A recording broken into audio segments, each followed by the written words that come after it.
Okay, let's unpack a belief that trips up so many traders. I mean, this idea that high accuracy automatically equals profitability, that feeling of being right more often than not. Hmm. Because, and this is the surprising part, for a lot of traders, consistently winning can actually be their biggest downfall. Yeah, it sounds completely backward. It sounds totally counterintuitive, right? Oh, How can being right most of the time actually be a problem?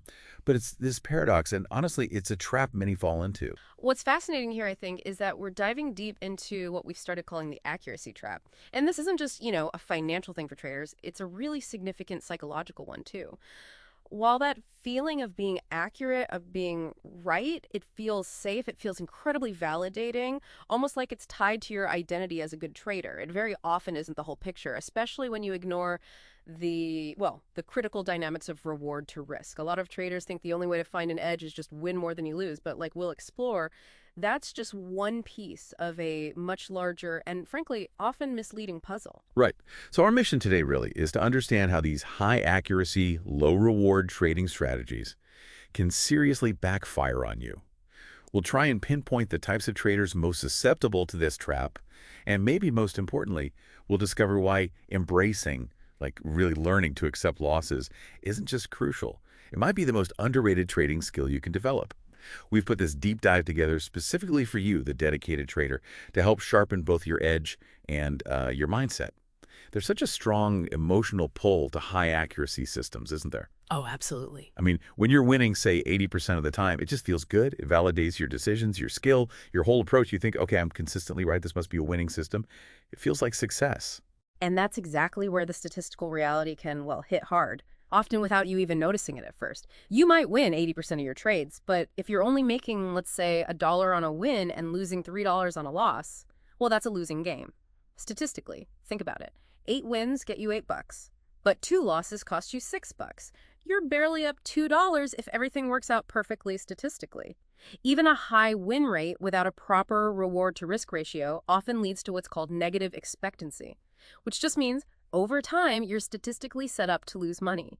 And just to be clear, expectancy is basically your average profit or loss per trade over, a large number of trades. Negative means you're bleeding slowly but surely. And it gets even tougher when you factor in trading charges, things that just quietly chip away at your potential profits. The hidden costs. Exactly. We're talking commissions, obviously, but also the less obvious stuff like slippage, that little difference between the price you expected and the price you actually got filled at and spread, the gap between the buy and sell price.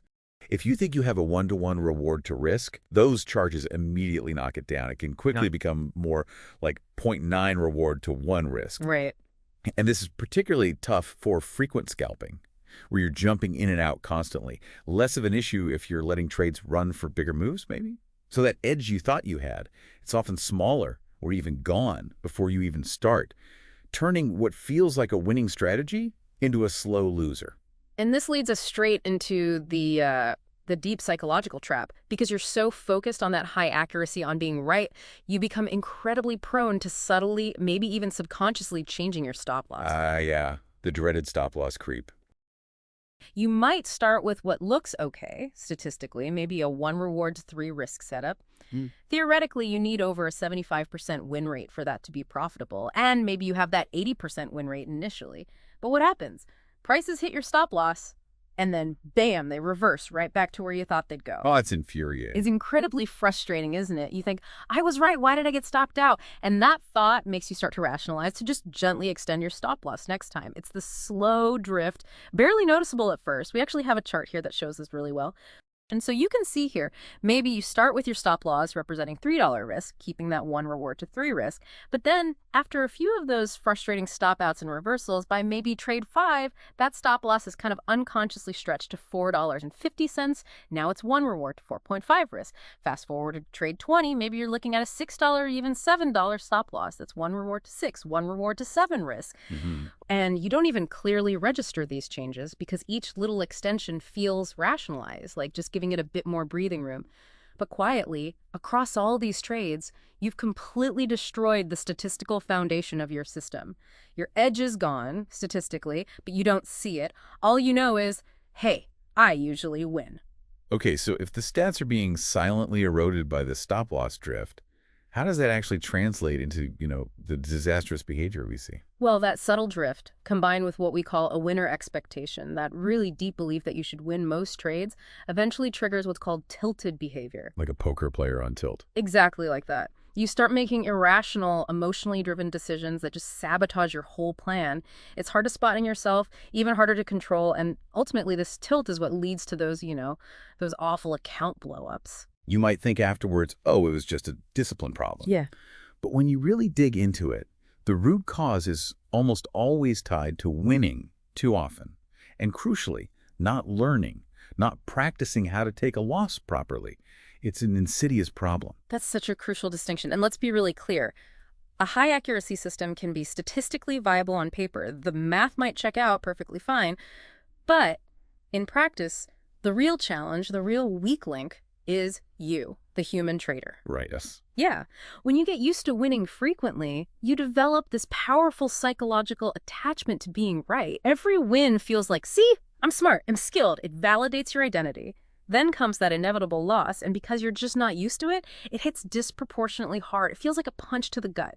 Much worse than it should. Not just a financial hit, but like a personal failure. And that's exactly where your behavior starts to go off the rails, right? Yeah. Off your plan. This emotional distress pushes you to do things you never intended when you set up the trade. You might start adding to a losing position, like desperately hoping to average down. Or you move your stop loss further away. Or worse, just remove it entirely. Convince yourself, oh, the market will turn around. Yeah, the hope trade. Totally. Sometimes you even start taking trades completely outside your system, just desperate to make back what you lost. It's critical for you listening to understand. These actions aren't part of your strategy. They're direct emotional responses to the pressure, especially in systems where that rare loss is just disproportionately large and feels like a personal insult. And to really illustrate how fragile these high accuracy setups can be when faced with actual human behavior, we can look at Monte Carlo simulations. Okay, explain those briefly. Sure. They're basically powerful computer models that simulate thousands, even tens of thousands, of possible trade sequences based on your system's parameters. They show you a whole range of potential outcomes, not just the average. So we ran simulations for a system with an 85% win rate. Sounds fantastic, right? And then we varied the reward to risk settings. Even on paper, this kind of setup often shows only a slightly positive expectancy, but the simulations, they reveal its inherent fragility. Let's look at some charts. Okay, so as you see here, when we simulated a one reward to risk scenario, which remember, theoretically needs a 75% win rate just to break even long term, the worst case simulation showed you basically staying flat, no profit. For a one reward to 5 risk needing about an 84% win rate, the worst case outcome was actually a loss. Wow, even with an 85% win rate. Exactly. Now, it's unlikely you'll hit the absolute worst case consistently, but it highlights the fragility. But here's the really crucial part. Imagine a scenario where you, the trader, start messing with the stop loss during those losing trades, which, let's be honest, happens all the time when a strategy usually works and the trader just can't accept being wrong this time. So in a second simulation, we kept the 85% win rate and the $1 reward, but we adjusted the average loss to $6. A clear example of that stop loss drift we talked about. Okay. This one seemingly small change driven by behavior instantly turns the system into a clearly negative expectancy setup. The expected value drops into the negative, like negative 0.05 per trade here. It becomes a guaranteed long-term loser mathematically. And when you take that idea further, like we did with simulations running from 1 reward to 3 risk all the way out to 1 to 7, plotting both best and worst case equity curves, the results are really stark. At 1 to 3 risk, even the worst outcomes look kind of manageable with that high win rate. But get out to 1 to 6, and especially 1 to 7 risk, the system becomes incredibly vulnerable. 1 or 2 bad runs, a string of those larger than planned losses, and you're looking at huge drawdowns, maybe even blowing up the account. These Monte Carlo charts really drive home one key insight for you as a trader. Emotional variance, how you react, can be way deadlier than just the statistical variance of the market. Your psychology often trumps the raw numbers. So given all that, it's really helpful to identify which types of traders might be most vulnerable to this accuracy trap, mainly because they have an inherent difficulty just accepting losses. Okay, who should be particularly careful? Well, first, we often see new scalpers fall into this. They rely so heavily on those frequent small wins, often operating in a low reward to risk environment anyway. They can slowly tilt themselves right out of their edge without realizing it. It's hard to see the big picture when the small wins feel so constant. Makes sense. Then you have perfectionists. People who equate winning with success and have this deep, almost paralyzing fear of being wrong. Every loss feels like a personal failure, not just, a trade outcome. Yeah, I know the type. Over-controllers are another category. They feel this intense need to manage every single trade outcome, which often means messing with stop losses and exits. They just can't let go and trust the system's probabilities. Right, got to be in charge. Exactly. And finally, revenge traders. After a loss, they immediately jump back in, trying to get it back, usually by breaking their own rules, which just digs a deeper hole. These personalities just find it much, much harder to accept losses as a normal, unavoidable part of trading.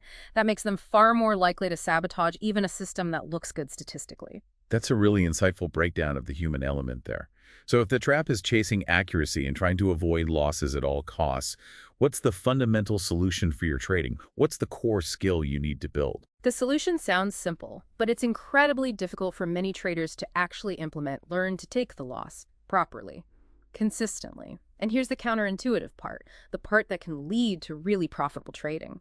Embrace a system that might have a low win rate, but a very favorable reward-to-risk ratio. Okay, give us an example. Let's take a concrete example for you listening. Imagine a strategy with only a 40% win rate, okay?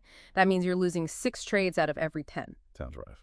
It sounds rough. But let's say your average reward is $200 per winning trade after all charges. And your average risk, your stop loss, is $100 per losing trade, including slippage and spread. That's a solid 2-to-1 reward-to-risk ratio. We actually have a simulation of this too.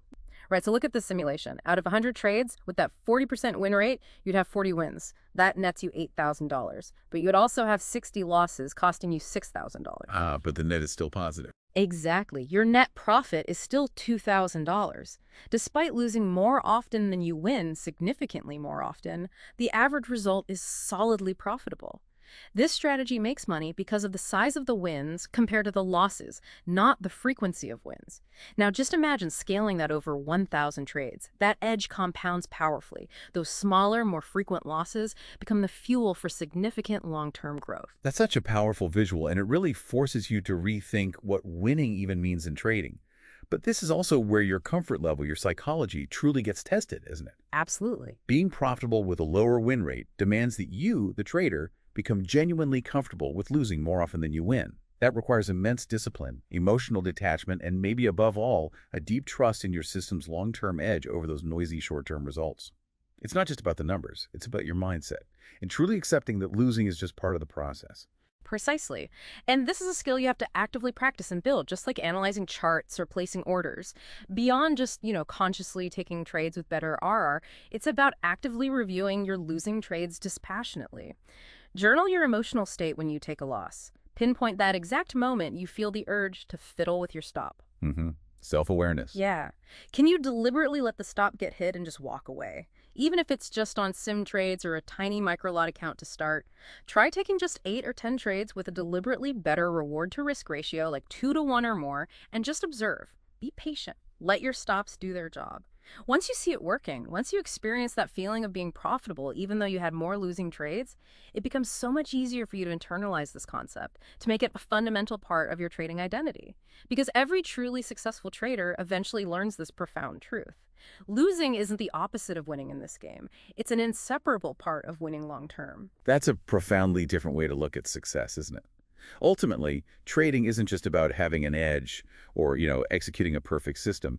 It's a profound test of your identity. It's not really about proving you're right more often than the next person or validating your intelligence with every single trade. Right. It's about cultivating resilience, Yeah. maintaining clear thinking when things get tough, and maybe most importantly, knowing when to just step away, accept the outcome, and trust your process over your immediate feelings or ego.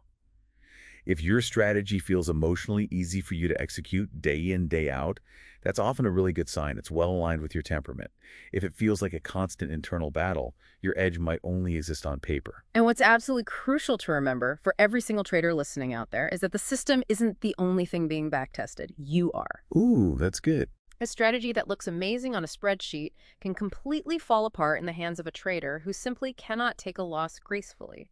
High accuracy, low reward strategies might seem safer, more comfortable on the surface, but they come with these hidden emotional risks that can quickly wipe out any statistical advantage you thought you had. The real edge, the truly sustainable one, comes not just from being right sometimes, but from being deeply resilient all the time. Learn to design systems that you can emotionally withstand. Train yourself deliberately to lose well. Because in this complex world of trading, the ability to lose gracefully, to accept it as part of the business, might just be your greatest long-term asset. It's what allows you to consistently execute your plan and achieve real, lasting profitability. That's a really powerful thought to leave you with, isn't it? True success in trading often comes from accepting what you fundamentally can't control the outcome of any single trade, and in doing so, mastering yourself. If you love this content, found it valuable, please share it. Please make sure you click like on this video and subscribe to our channel for more deep dives like this.